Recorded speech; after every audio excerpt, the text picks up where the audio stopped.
રાજકોટમાં ભાજપ કોંગ્રેસ અને આમ આદમી પાર્ટી વચ્ચે ત્રિપાખીય જંગ ખેલાયો છે। ભાજપમાં અંતિમ ઘડી સુધી નેતાઓનું લોબિંગ ચાલી રહ્યું છે। 27% ઓબીસી અનામતનો અમલ થતા સમીકરણો બદલાઈ ગયા છે। રાજકોટમાં ચૂંટણી લડવા ઈચ્છુક ઉમેદવારોની લાંબી લાઈનો લાગી છે। 27% ઓબીસી અનામતનો અમલ થતા અનેક બેઠકોના સમીકરણો બદલાઈ ગયા। રાજકીય સમીકરણો બદલાતા ભાજપના ઉમેદવારોના નામ જાહેર કરવામાં વિલંબ થઈ રહ્યો છે।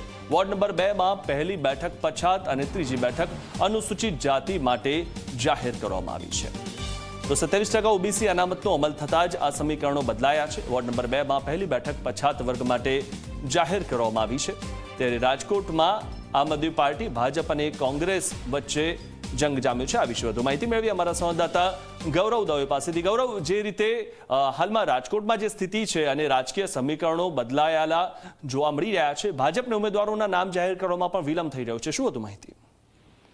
ચોક્કસ જ મિથુન, રાજકોટ મહાનગરપાલિકાની ચૂંટણીની અંદર ભાજપના ઉમેદવારોનું કોકડું છે તે ગૂંચવાયું છે। 18 વોટમાં 72 ઉમેદવારો માટે ભાજપ મથામણ છે તે કરી રહી છે। આજે બપોર સુધીમાં ઉમેદવારોના નામ જાહેર કરવામાં આવે તેવી પૂરી શક્યતાઓ જોવા મળી રહી છે, કારણ કે આવતીકાલે ફોર્મ ભરવાનો છેલ્લો દિવસ છે અને સાથે જ જે રીતના અત્યારે રાજકીય ગણિતો જે ગોઠવવામાં આવી રહ્યા છે તેમાં 27% ઓબીસી અનામત જે અમલ થતા અનેક જે બેઠકોના સમીકરણો છે તે બદલાયા છે।